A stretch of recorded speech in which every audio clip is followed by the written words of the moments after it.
तुमचं अर्चना शिंदे रेसिपी चॅनलमध्ये मनपूर्वक स्वागत। आज आपण बनवणार आहे जांभळांचा ज्यूस। तर आपल्याला जांभळांचा ज्यूस बनवण्यासाठी इथे जांभळं घेतलेली आहेत। साहित्य बघून घेऊया। मीठ लागणार आहे, काळं मीठ घेतलेलं आहे मी, धना पावडर, जिरा पावडर, सब्जा लागणार आहे आणि इथे ब्लॅक पेपर, दालचिनीचा तुकडा आणि ओवा घेतलेला आहे। आणि गरजेनुसार तुम्ही नंतर ज्यूस बनवल्यावरती लिंबू वापरू शकता। तर साहित्य छान प्रकारे याचा रिझल्ट आहे शुगरवरती खास करून, आणि आपली पचनक्रिया जी आहे ती सुधारण्यास देखील आपल्याला खूप छान प्रकारे मदत होते। तर इथे मी जांभळं जी आहेत ती आपल्याला उकळून घ्यायची आहेत। जांभळं जी आहेत ती उकळून घ्यायची आहेत। तर मी गरम पाण्यामध्ये जांभळं 10 मिनिटांसाठी शिजवून घेतलेली आहेत। त्यामध्ये थोडंसं मीठ घातलेलं आहे। तर आता आपल्याला ही जांभळं जी आहेत ती चाळणीवरती काढून घ्यायची आहेत। तर ही 10 मिनिटांसाठी मी पाण्यामध्ये उकळून घेतलेली आहे जांभळं जी आहेत ती। तर याच्यामध्ये गाळणीमध्ये घेऊन आपल्याला गाळून हे करून घ्यायचे आहे, ज्यूस बनवून घ्यायचा आहे।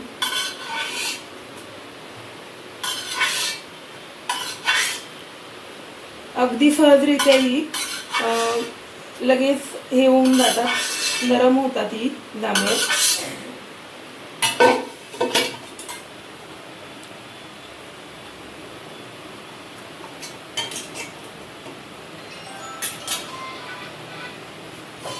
तर अशा प्रकारे आपल्याला चाळणीमध्ये घालून जांभळांचा ज्यूस करून घ्यायचा आहे।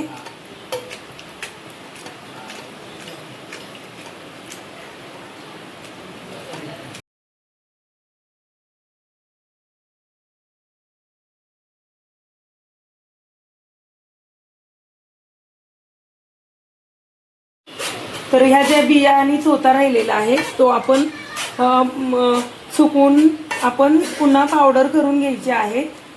तर अशा प्रकारे आपल्याला चोथा जो निघतो तर कडक उन्हामध्ये सुकून आपल्याला पावडर करून पुन्हा पाण्यामधून पिऊ शकतो आपण। ही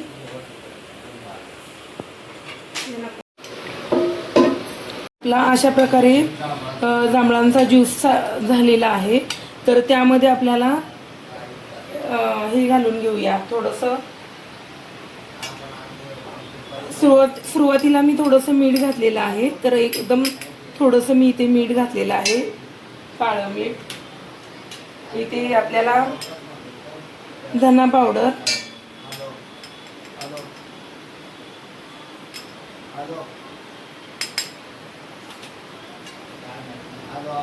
जिरा पावडर,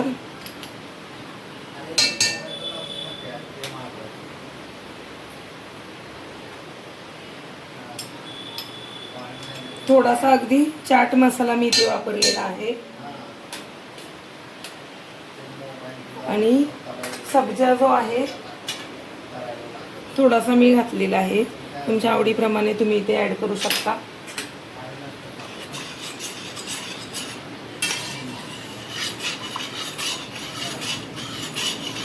असं मिक्स करून याच्यामध्ये मी धना पावडर, जिरा पावडर, चाट मसाला अगदी थोडासा टाकलेला आहे चवीसाठी, आणि ब्लॅक पेपर टाकलेली आहे।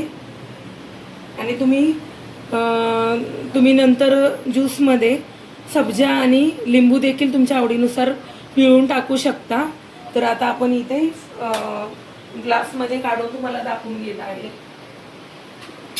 टेस्ट जी आहे, मीठ वगैरे बरोबर आहे का ती चेक करायची देखील आहे। एकदम छान झालेला आहे।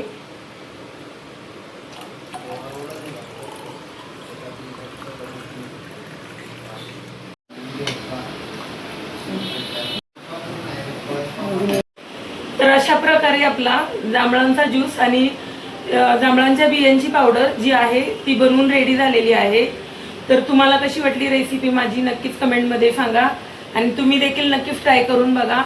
तर चला तर मग आता भेटूया नेक्स्ट व्हिडिओमध्ये। तोपर्यंत सर्वांना बाय।